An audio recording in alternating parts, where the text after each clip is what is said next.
হরিপুর গ্রামে বসবাস করত এক দম্পতি। একটা বাড়িতে শুধু তারা দুজনই থাকতো। এক হচ্ছে শফিক আর দ্বিতীয় হচ্ছে সোনালী। শফিক কোনো কাজ কাম করতো না। সে বনে জঙ্গলে ঘুরে বেড়াতো এবং একটি করে পাখি ধরে বিক্রি করত। তা দিয়ে সে সংসার চালাতো। কিন্তু সোনালী তাকে পাখি ধরতে দিত না।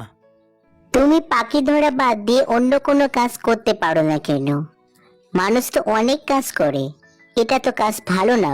এমন যদি হতো আমাকে বন্দি করে রাখতো বা তোমাকে বন্দি করে রাখতো, তোমাকে কি ভালো লাগতো? ওইসব তুমি বুঝবে না। ঘরেতে বসে বসে খাচ্ছ তো, সেজন্য কিছুই বুঝতেছে না। বাইরে যে রোদ, এই রোদে আমি কাজ করতে পারবো না বাবা। তার চেয়ে আমি পাখি শিকার করি, এটাই আমার অনেক ভালো লাগে। তোমাকে ভালো লাগে বুঝলাম, কিন্তু তুমি যে এমন পাখিকে শিকার করো যার বাচ্চা আছে, ছানা আছে, সেই পাখিগুলা তো তুমি ছন্নছাড়া করে দাও, তাকে তাদের মাহারা করে দাও। আর কতবার বোঝাবো তোমাকে এই কথাগুলো? আর আমি পারতেছি না। তোমার যা মন চায় তুমি তাই করো। হ্যাঁ, আমার যেমন আমি তাই করব।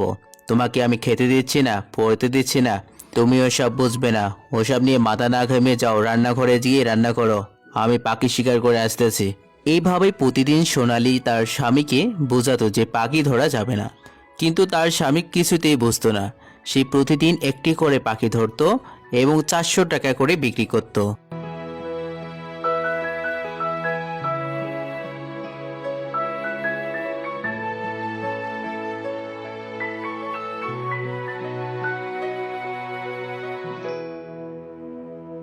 আহ আহ, পাখি পেয়েছি। এরকম পাখি প্রতিদিন একটা করে পেলে তো 400 টাকা করে বিক্রি করতে পারবো। আমাকে আর কি ঠেকায়? হে মানুষ, আমাকে ছেড়ে দাও, আমার বাচ্চা আছে, আমি তাদের কাছে না গেলে তারা মারা যাবে। দয়া করে আমাকে ছেড়ে দাও, আমাকে বিক্রি করো না তুমি। তোমাকে বিক্রি না করলে আমি চলবো কিভাবে? আমার তো সংসার চালাতে হবে। এরকম করে আমি প্রতিদিন পাখি ধরবো। আমি তোদের কথা শুনবো না। আজকে তোকে আমি 400 টাকা বিক্রি করব। আহ, কি মজা লাগতেছে আমাকে। এখন তো তোকে ধরেছি, আর 2 দিন পর তোদের বাচ্চাগুলোকে ধরে বিক্রি করব। না, তুমি এই ভুল করো না। আমার ছোট ছোট 2টা বাচ্চা আছে, তাদেরকে যদি আমি খাওয়া না খাওয়াই তারা তাহলে মরে যাবে। প্লিজ দয়া করুন আমাকে, আমাকে তুমি ছেড়ে দাও, আমি তোমার দাসত্ব হয়ে থাকবো। ছেড়ে দাও আমাকে, আমার 2টো বাচ্চা আছে। এই পাখি, চুপ করো। আমাকে 400 টাকা প্রয়োজন, আমি তোমাকে বিক্রি করে দেবো। আর তোমাকে না, আমি প্রতিদিন একটা করে পাখি ধরবো, একটা করে বিক্রি করে দেবো। আমার এত মন ভালো না। আমি যদি এত দয়ালু মানুষ হই তাহলে আমার সংসার চলবে না। তোমার কথা আমি ধরবো না, আমি তোমাকে বিক্রি করেই দিব আজকে। না, তোমার 2টো পায়ে পড়ে আমাকে বিক্রি করো না প্লিজ।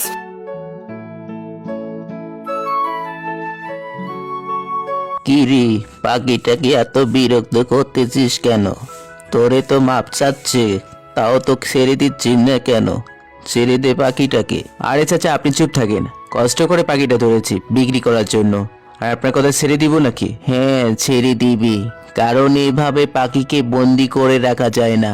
তাও আবার এর তো বাচ্চা আছে। বাচ্চা থাকে না কি থাকে থাকুক, আমি পাখিকে ছাড়তেছি না। আমি এই পাখিকে বিক্রি করে আমি টাকা রোজগার করব। এখন বুঝবা না বাবা, পরে বুঝবা।